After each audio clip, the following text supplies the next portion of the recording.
Okay, everybody, second part of writing formulas. Now what we're going to do is we're going to try to write the name of a compound given its formula. All right, so this is a little different. So get your pens, pencils ready, and let's rock and roll and move on a little bit. What we're going to do is, in this case, we're going to try to write the name. So if I gave you a formula, how would you actually write the name of this, the written name? All right. In binary compounds, so binary compounds are going to have two elements to them. Okay, so two elements is a binary compound, hence the word binary. So we're going to go to my pen, and I will choose my color, and then we rock and roll. Okay, so in this case, we're going to use binary compounds. Now, binary compounds are going to have two elements. So how we're going to name them is this. We're going to say the name of the metal, which is the first part of the formula. So the metal will be the positive part. And the name of the non-metal, which is the second part. Okay, and then we're going to change the ending to IDE. Okay, so again, all binary compounds are going to have this "ide" at the end of it. So for example, if I had sodium and chlorine, I would say the name of the metal, sodium, and I would say the name of the non-metal, chlorine, but I would change the ending to IDE, and I would call it sodium chloride. So you can see the IDE here is the ending of the name. All right. If I had magnesium and bromine, I would call that magnesium bromide. Again, binary meaning two elements. There's only two elements here. All right. If I had aluminum and fluorine, I would call that aluminum fluoride. Okay. Now, again, please understand that we're not making any mention of the little two and the little three here. Again, that's part of the formula. So we don't need to put that in the name. All right. So it's just sodium chloride, magnesium bromide, aluminum fluoride. Okay. So if you were to name this compound, I would name the two pieces, right? It's binary, so I'd call this calcium, and then that would be oxygen. But again, I would end with oxide, so we'd call this oxide. All right, so it's really important to know on that end of it. All right, so on the other side, ternary compounds are going to have polyatomic ions in them. So that's that list of ions that you want to hopefully you memorized. Did you memorize it? I hope you did. Okay. So again, same idea. You're going to say the name of the metal, and you're going to say the name of the polyatomic ion. And guess what? You don't have to worry about naming the ending because the polyatomic ions have their own name. So you just have to stay with it, right? Okay, so again, ternary means three elements. So you're going to have three elements here if you want to remember that by writing it here. Three elements. You could have more than that, but generally three elements, usually. Okay. All right, so here's your name of your metal. Potassium is there. And you might recognize this as being a polyatomic ion nitrate. So we're going to call that potassium nitrate. All right. You might recognize that this is a polyatomic ion. You guessed it. What is it? I heard you say that. You said sulfate. So that's going to be sulfate. So you'd call this. So actually, this is lithium. My mistake. That's going to be lithium. I'll have to change that. Lithium sulfate. Okay, lithium sulfate, not sodium. And this would be ammonium. Again, this is two polyatomic ions. How about that? That's a polyatomic ion there. That's a polyatomic ion there. And if you look them up, you would have ammonium and hydroxide for ammonium hydroxide. Okay, and this begs, you got to watch this a little bit because just watch ammonium because ammonium acts like a metal because we're listing it first and it's got that positive charge there. You see that? So again, that positive charge always has to be written first when in a formula. So you want to kind of stay with that as far as you do that. So, ammonium again is a little tricky. Okay, so let's just say an example. I want to name this compound barium chromate. All right. So if you wanted to name that, you'd look at the two pieces. Let's see if we could do this. So we're starting with this element, right? And then you have three in a row. So again, we'll look at our polyatomic ion list and we'll see that this is a polyatomic ion. So I'll take a quick pause. Let you pause it. Okay, try to do it on your own. Good. All right, and now what we would get is barium. Okay, and then this thing would be called chromate. Chromate. So barium chromate would be this compound.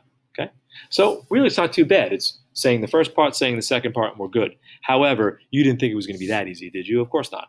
All right, so let's just say that when we look in the periodic table that you're going to use for the charges, let's just say that that one of the metals, this element in front, or this element in front, has more than one possible choice for a charge, right? What do you do then? Okay, so for example let's just say I wanted to write the formula for copper chloride, and I wrote the name copper chloride, and I want to write that formula. Well, what I would do is I would say, okay, copper, if I look up copper, I'll see in the table, copper is a +1, right? Chlorine is a -1. So if I put them together and I crisscross them, or I don't even have to crisscross them, they already equal 0, then I would be CuCl, right? I could call that copper chloride, right? I could call that copper chloride, copper and chloride. However, what I want to do is if I have more than one possible choice for a charge, I'm going to use a Roman numeral for only the first element, okay? Because I have to designate what charge that I'm using. So because the +1 is here, that's the one I'm going to use for here, okay? Now, copper can also be +2. That's another version. So another version of copper can be the second choice. So if you look at copper in the table, you'll see copper in the table will be Cu, and it'll have a +1 and a +2. Okay, which means you can use either one, but if you use either one, you have to have the right name for it. Okay, so almost like a last name for something that has two names. Okay, so in this case, you're using the +2 version and the +1 version. You'll crisscross, right? Get copper. Then how do you name this? You can't name it copper chloride because you can't have two of the same names, right? So you would use, if you use version number 2, then you would use, say, copper 2. All right, so this means copper +1. This means copper +2. Okay, so you're gonna have to know how to do that. All right. Okay, so this is going to be a little problem for you because you're going to have to make sure that you look up the charges and make sure you're looking at it. Now, you don't need a normal Roman numeral if the element only has one charge, and we'll see that a little bit. Okay, so the rule becomes this. I'm going to move this out of the way here. The rule becomes this: if you, in naming compounds, use a Roman numeral to indicate the positive charge, again, not the negative charge. So the element second is not going to do this. Positive charge when there's a choice, and usually a transition metals, which is the middle of the table. Middle of the PT. Okay, and again, in class we'll look at this in a little more detail. All right. So some examples of this. Let's take a look as I have my table here with you. Okay. All right. So again, I use something called a slice and dice method for this. All right, I'm going to show you how to do this just in case you have a little trouble when you do this. And again, you can always go back to it. All right, and again, you're only going to do this. So let's just say I want to name this, and I want to name this compound. Well, it's binary, right? So it's an IDE. So I'm going to name the first part, name the second. So I'm going to call this iron. Let's just call it iron, right? And then oxide. Okay, now that's pretty good, but I want to check that first element, make sure that it doesn't have more than one charge. And guess what? When I look in the periodic table, I find out that iron can be a 2+ or a 3+. So which one do I use? Okay, so which one is in here? So we got to figure this out. So the way we're going to figure this out is to remember that all compounds equal 0. So I'm going to slice this up. I'm going to slice it into 2 pieces like this. I'm going to make a little mini chart, all right? And I'm going to set them equal to 0, the charges, okay? Now, if I look in the periodic table, I'm going to find that oxygen is always -2, and there's 3 oxygens. So 3 times the -2 is -6. Now, since all compounds are neutral, what would make this neutral? What would the iron do to make this neutral? It would have to be +6, correct? And there's 2 irons. So how is 2 irons making a +6? Well, each iron must be +3. And that becomes the charge I'm going to use. So that becomes the Roman numeral that I'm going to use here. Roman numeral 3. So we can call it iron 3 oxide. Okay. Now again, you're only going to do this when it has a choice. So you're going to have to look this up on the periodic table. Now, if you look over here at this periodic table that I have on this corner, and I'll make this really quick for you, is if I go to black, my black pen, right, you'll see that the first column in the periodic table is always +1. The second column is always +2. The 13th column always +3. And here you start getting some ors. In the middle of the table, iron is right here at +3 and 4, +2 and +2, and +3. So in this area of the table is where you're going to have to use a Roman numeral most of the time. Not always, but sometimes. All right, not in the first two columns. All right, so that's something you can kind of bank on as you learn how to do this a little bit better each time. And again, the better you are with formulas, the better off you're going to be. Let's just take this one. If we take a look at this, we'll see this is nickel. Okay, name you two pieces, and then nitrate, right? If you remember your polyatomic ions, or you got to look those up, look them up. Nickel nitrate. The question is, where's nickel? Well, nickel's in the middle of the table here, and nickel's going to be a 2 or a +3. So which one is it? Well, we got to look this up, right?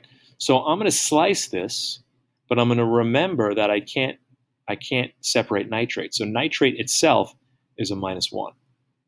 Okay, again, I'm equal to 0. -1 times 2 of the nitrate. There's two nitrates here. So -1 times 2 is going to be -2. Nickel must be a +2 to cancel. And there's only one nickel. So nickel is +2. So I can use that as nickel 2 nitrate. Okay, looking pretty good. Okay, so iron 2 oxide, nickel 2 nitrate is your answers. Okay. All right, so let's just practice a little bit. So if you want to practice on your own and come back, that's fine. I'll just go through it here. Okay. Again, let's practice this a little bit. All right. So say I want to do this one here. I'm going to call this nitrogen oxide. Well, that's a nitrogen. This one's a nitrogen oxide, right?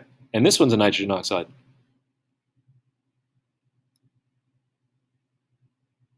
I can't call everything nitrogen oxide, right? You have to be able to name these. So if you look at nitrogen, nitrogen's got a whole bunch of positive charges. So we're gonna have to slice and dice and check this out. So I'm gonna slice this guy, make it equal to 0. Okay. Again, oxygen's -2. Slice this guy, make it equal to 0. Nitrogen's -2.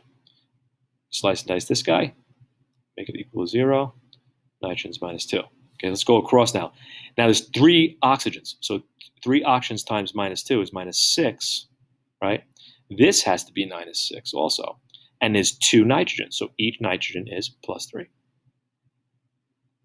So this is nitrogen 3 oxide. Okay.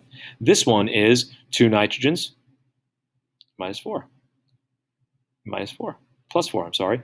There's only 1 nitrogen. That must be +4.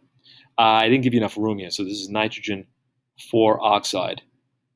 Okay, again, the Roman numeral for 4 is V with a 1 in front. V is 5. Okay, nitrogen, what oxide is this? Well, nitrogen -2. There's 2 nitrogens, this must be +2, right? But there's 2 nitrogens, so each one must be +1. Nitrogen 1 oxide. Okay.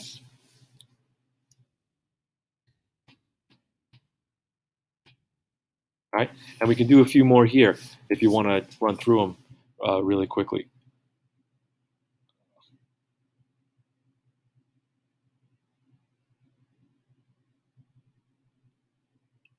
All right, so if we do this one, we can call this chromium 2 sulfate, gold 3 hydroxide, phosphorus 5 oxide. Okay, let's see how we get that name. All right, we take chromium as chromium. There's the sulfate ion. Okay, so how do we do this? We separate it. Remember, sulfate's a family. Don't mess with that family, right? We talked about that. Sulfate's -2, -2, +2. Chromium 2 sulfate. Gold hydroxide. Let's separate it. Slice and dice. Equals 0. Hydroxide's -1 times 3 is -3. Gold must be plus 3 for plus 3. Gold 3, I should say gold 3 using the top number. Okay, this one's interesting, right? If you take P4O10, slice and dice that, oxygen is minus 2 from minus 20, plus 20 down here. But 20 divided by 4, right? Because there's 4 phosphorus. We're going to go plus 5, and that's why the 5 becomes there. Okay, so 4 good, 4, 6, or 6, 8 different examples here on slice and dice. Again, only slice and dice when you have a choice. Okay, if that metal in the front is in groups 1 and 2, then you're not going to slice and dice. Okay, so I hope this helps. It does take a lot of practice. So, I mean, if you have to keep practicing and keep watching, keep practicing. Again, there is a lot of practice in the packet, so just keep going. Let me know if there's problems, okay? Hope you guys are all well. We'll see you next time.